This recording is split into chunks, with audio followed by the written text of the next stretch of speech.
Hi everybody, welcome to, well, another video. So today we're having a little look at the Porphis PRD510. Now it's effectively a full-size gun, but they do it in a mini gun version. So they do a 0.8 and a 1.0 setup. So we're trying the 1.0 setup today. And I'm putting it up against the Sagola Mini Xtreme. Now that's a 1.0 also, and that is with the aqua cap. So I put these two together because they're similar price really. The Porphis is actually a bit cheaper. I've always championed, people who watch the channel will know that I've always championed really the way the higher end Sagolas, not so much the lower end, but the higher end Sagolas are made. They're made very, very well, quite simplistic really, quite agricultural, but very, very well. So they will last you a long time. The sealing points, etc., they call it metal on metal. All it means is that there's no nylon or rubber seals or neoprene seals to get in the way basically, or need changing, and that's just on the tip. That's just where the tip seals against the body. I want to do it, other manufacturers do it as well, so it's not sort of something that Sagola's got to themselves, but it is a good trait for a spray gun to have, just because it normally means less maintenance. The Porphis, on the other hand, has what I would call a more traditional sealing method in it. There's a small sealing ring at the end, like a SATA has really, or some of the DeVilbiss guns. Small sealing ring on the end of the tip. That ring is actually proving to be extremely durable. They use that on the PRD, the 715 series, and the 625 series as well, the 6 series should I say. And I've got all of those. Some of them have been used more than others, but it's proving very, very durable. I was told, I actually asked for a couple of spares, which I was given. When you get the gun, you actually get some more sealing gaskets for the PRD, for the 5 series. I don't think they give you them with the 6 series, but the 5 series they do, and that's just similar again to a DeVilbiss, in that where you've got your air baffle block, there's a seal underneath that, and again that's proven to be extremely durable. I haven't had to change, although they give you free spare seals, I haven't had to change it at all. It's proving at least as durable as DeVilbiss, if not I would think probably more, and that's probably because it's bigger. With the DeVilbiss you've got some very thin sealing edges, and it doesn't take a lot really for that to, where it compresses, it gets a bit too thin and then it starts to leak air. Whereas with this, because it's got a bigger surface area, it just doesn't seem to cause many problems as far as wear goes with the compressing, where it you do the tip up and it compresses against the seal of the baffle. So certainly more complicated with the Porphis setup than the Sagola setup, but I think the Porphis generally as on build quality is as good as the Sagola without a doubt. Definitely seem to be very, very well made.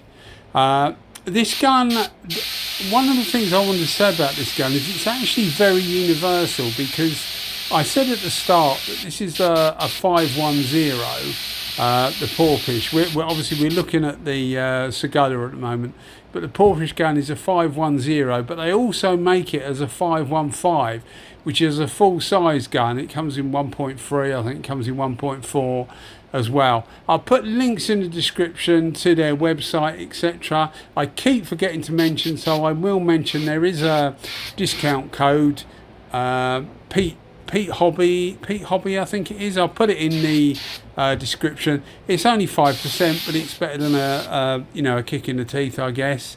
It used to be 10%, but for some reason they downgraded as far as I know, they downgraded everybody, unless they just picked on me. But they downgraded everybody's from 10% to 5%.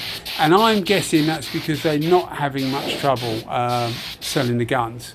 The guns sell themselves, really, especially at the price they are, because although by Chinese standards they are expensive, when you consider what you get, they're actually not that expensive at all, really. So looking at the Sagola, which we're using now, and this is purely for base coat. If you're expecting clear coat, I didn't use this for clear coat. I have used it for clear coat, and I will do another video, but it's a separate video using it on its own for clear coat. But both of these guns I've used for clear coat, and as in this video I'm using for base coat. The Sagola Mini Xtreme that you see here I've had for about 3 years, I think now, maybe a bit more than that. The aqua cap, when you physically look at the aqua cap and the clear cap, they make a clear coat cap, not the HVLP, the clear coat cap, which is the red cap. You can't see any difference between the two. There's no physical differences between the two. So I think you will get, or I know you will get, exactly the same results with the clear coat cap as you do with the aqua cap. It's just that they put one in blue instead of red. But what you do get with the Sagola is actually a very good finish. When I first got it, I was really disappointed because of the air consumption of the Sagola.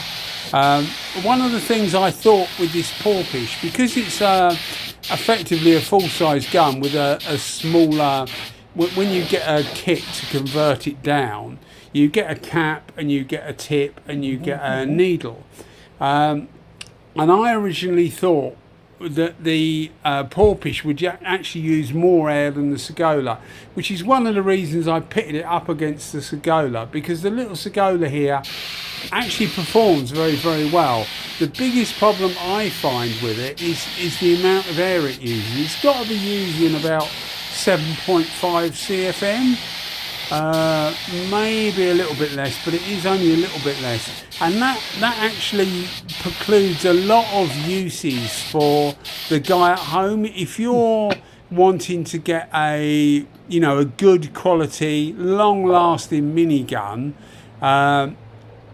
you're normally not going to have a huge air supply, and that for me really give it a downgrading mark. I did downgrade in marks. I did a top 12 minigun video. I think it was last year. It's still quite current though, because the guns haven't changed much, if at all. And I put this one, I think I put this one at about 8th or something like that. And I genuinely would move it up a couple of notches now, I think. It's always difficult trying to, pinpoint where you'd actually put these guns. But it is a really good gun, and it's really, really growing on me. Once you get over the fact that it uses so much air, the rest of the gun is actually really, really nice. As I say, it's very well made. It's quite universal. It'll spray clear coat well. It sprays base coat very, very well. I've mentioned the build quality, which is really good. Longevity of it is going to be excellent. The customer service apparently is quite poor. I've had a problem with a Sagola before, and it was quite poor, to be fair. Certainly the response from the factory was quite poor. Obviously they tried to put you onto the retailer, which I understand. Your contract is actually with the retailer, it's not with the manufacturer, but you would think a manufacturer would try and help.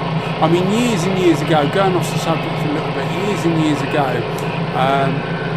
I used to do a lot of repairs and maintenance on plant and machinery and things like that, and we used to deal with electric tools as well. And a company called Black & Decker, which has been around for years and years, they actually own DeWalt now. I can remember when they didn't own DeWalt. DeWalt was a separate, they used to make radio alarm sorts. Anyway, as I say, I'm going off the subject a bit, but the customer service from Black & Decker stroke DeWalt, if the end user was to contact the company were very, very good. They really did take an interest in looking after the customer. And I think that pays off. I think that pays off in the long run. So it's a shame that someone like Sagola doesn't look after the customer. Because if you do look after a customer, you keep that customer. It takes a lot more effort to get new customers than it does to keep existing customers. But it seems that a lot of these manufacturers are keen on, promoting their product. They've got people on YouTube and things like that are promoting their product, Instagram, promoting their product. They seem to be keen to spend money on promoting their product, but they let themselves down by not looking after people that have already bought their product. Anyway, a little bit of a rant there, but you'll see me using a microwave. I do often use a microwave. Well, I normally always use a microwave. The temperature on the day today was 14 degrees Celsius. I'm sure it's not the done thing to do. You're dealing with very flammable liquids, so I will just give a disclaimer here that you shouldn't really do this. Although it is what I do. I now do it for primer, I do it for clear coat, and I do it for base coat. I used to just do it for clear coat, but somebody else said to me, no, try it for primer. It actually works quite well for primer. It does. The main reason for doing it, it decreases the drying time. So obviously the stuff dries quicker, depending how much you've got to do, of course. But it also means that you get less rubbish in the work. You get less nibs and things like that. Because it goes off quicker, being receptive to bits in the air, the time is cut less because the material that you've put on dries quicker or cures quicker, if it's a two-pack component stuff like clear coat and like primer, like 2K primers. So it does work very well. Long story short, you really shouldn't be using a microwave, but as I say, I do use a microwave and I haven't had any problems at all. And I find, as a rough rule of thumb, about 10 seconds per 100 millilitres, whether it's base coat, clear coat or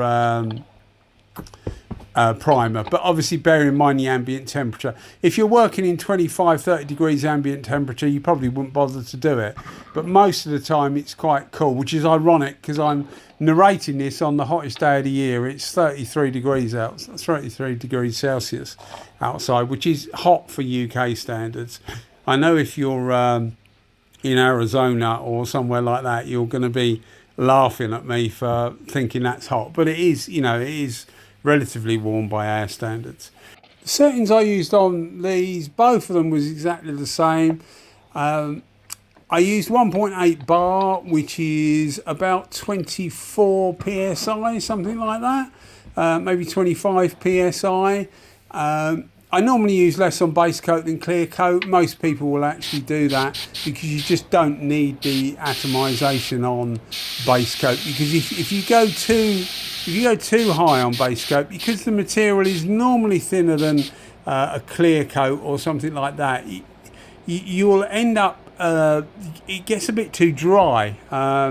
You can go up to 2 bar, so 29 psi on these, and get away with it okay, but you just don't seem to need it. Both of these lay the base coat really, really nice, as I say, at 24, 25 psi. You notice the fan size on that, on this, the Porphis, around about the same size as the Mini Xtreme, and for a 1.0, it's actually quite a big fan size. I've been using the ANI, the compact and the R160 a reasonable bit lately because I've only got the compact about 3 months ago, and I've been trying that with the 1.0 and the 1.2 and just generally flicking between the two, and that has a smaller, quite a wet pattern, so it's not so good for base coat, I find, although it's actually all right for clear coat. But the difference between that and these, both of these work far better at a lower pressure. So the actual consumption, air consumption of these is probably very similar to the ANI. They're all miniguns, none of them use loads of air, but you will notice that Sagola definitely uses more air than the Porphis, and I'll mention the ANI. It also uses more than the ANI.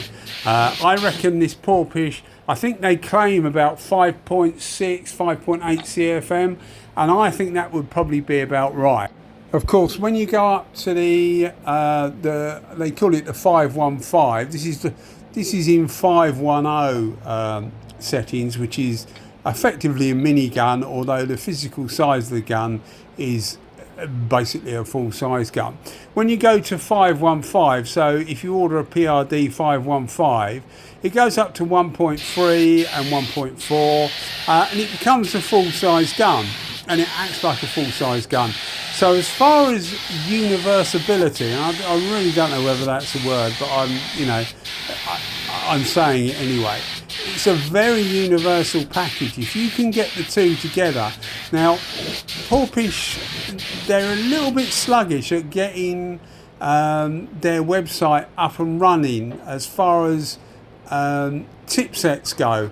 You can buy the guns, and I know that the 715 and 717, you can get the tip sets for those guns to convert the 715 to 717, and it's worth getting both of those, by the way, both tip sets, because they are really quite different guns and they're both brilliant to use, but they haven't got all the tip sets there. So if you do want one, you'll have to contact, I'll put as I say, I'll put a few links in the description, but I'll give you an email address as well. I do buy these guns. I'm not giving them to tell you that they're great.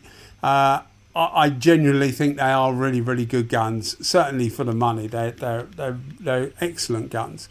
You can see they're very, very well made. I love the colour of this. I really do like this colour, but it's one of my favourite colours anyway. This is in oranges, which is why I put it on the panel, really. These are only a couple of test panels we've got, and I just thought, well, I'll do a colour change on the test panels. Why not get these two out and try them back to back? But you won't be disappointed with either of these. You can see there's no mottling, no nothing on both of these, and this is a relatively complex colour to do. It's a metallic colour, but it's also got some pearl in it as well, so it can look a bit motley, or a bit, you get tiger stripes in it if it doesn't go on too smoothly. But both of these handled it superbly. You can see there's a really nice even finish on both of these. If I had to choose a winner, I probably would choose the Porphis, and that's simply because it's more universal. It's actually cheaper. You can you turn it into a full-size minigun. Probably for a tip set and the gun, you would be able to, it'd be a bit more expensive than the Sagola, but then you really would have a very universal gun. I've been trying out the new Porphis minigun, which is a really small form factor gun. That's proven to be very good, but it's a totally different kettle of fish to either of these. It's much more like the LPH80, but I'll go into that when I get a video up. Anyway guys, thanks as always for watching. Cheers, bye bye.